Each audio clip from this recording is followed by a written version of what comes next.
Le cycle HACCP est un acronyme signifiant Hazard Analysis Critical Control Point. La démarche de HACCP est une méthode utilisée dans le domaine de la sécurité des aliments, c'est-à-dire qu'il est utilisé durant la fabrication, le conditionnement, mais aussi dans la restauration. La démarche HACCP peut aussi être appliquée à d'autres domaines tels que l'industrie cosmétique ou pharmaceutique. Cet outil permet de contrôler la qualité des denrées alimentaires ou des produits fabriqués. L'HACCP se concentre sur 3 types de dangers. Premièrement, les dangers biologiques tels que les virus, les bactéries ou les parasites. Deuxièmement, les dangers chimiques, par exemple, les pesticides, les produits résultant du processus de fabrication, les additifs ou encore les résidus de médicaments. Et enfin, les dangers physiques comme le bois, le verre, les métaux ou les cheveux. Avant d'appliquer les 7 principes de la méthode HACCP, il convient de poser les bases en commençant par les 4 étapes initiales. La première étape consiste à composer l'équipe HACCP. Le but est de rassembler le personnel de l'entreprise de différents départements ayant les connaissances et expériences requises et qui sont impliqués dans la maîtrise de la sécurité sanitaire. Par exemple, du personnel de la qualité, de la production, de la recherche et développement, des achats, du marketing, de la maintenance. Toutes ces personnes peuvent être utiles pour la réflexion. La deuxième étape fondamentale est la description du produit.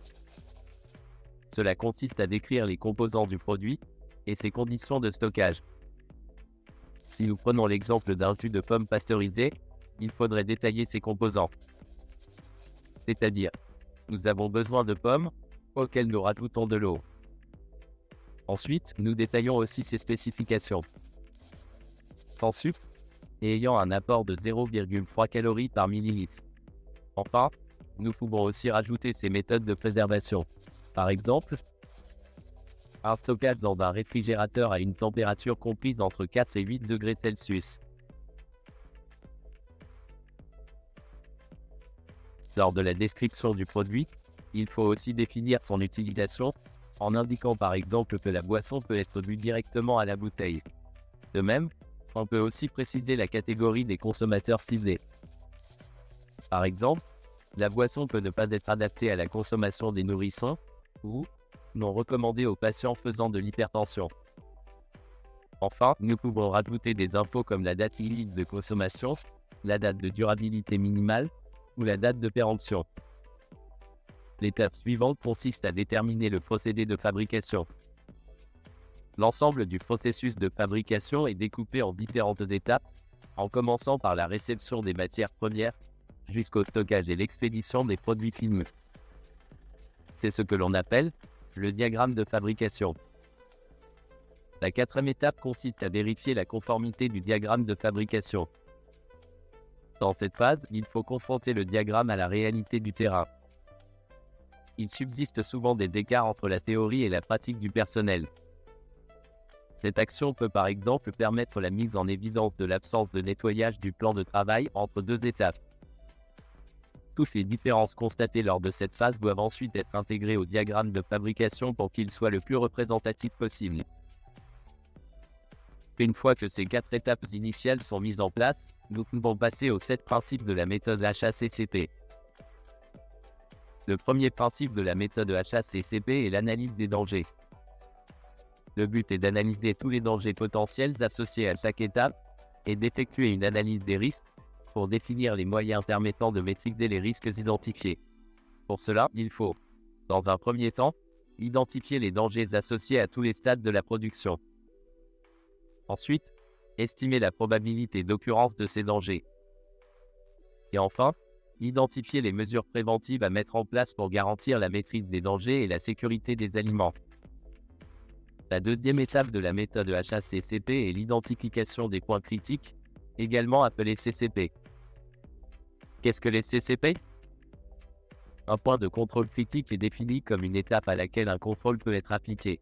Ce point de contrôle est essentiel pour prévenir, éliminer ou réduire un danger sanitaire à un niveau acceptable. Les dangers potentiels susceptibles de causer des maladies ou des blessures en l'absence de contrôle doivent être pris en compte lors de la détermination des CCP.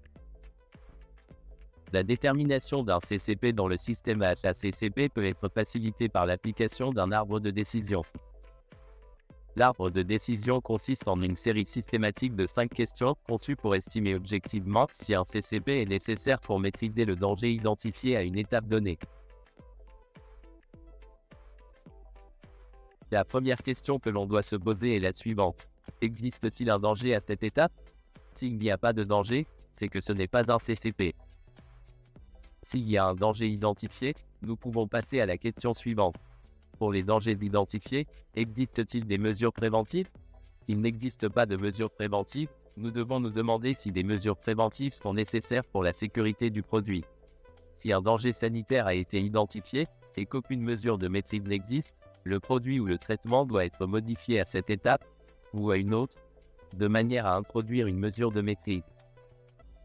Les mesures de maîtrise peuvent inclure par exemple la maîtrise de la température, l'examen visuel ou l'utilisation d'un détecteur de métaux.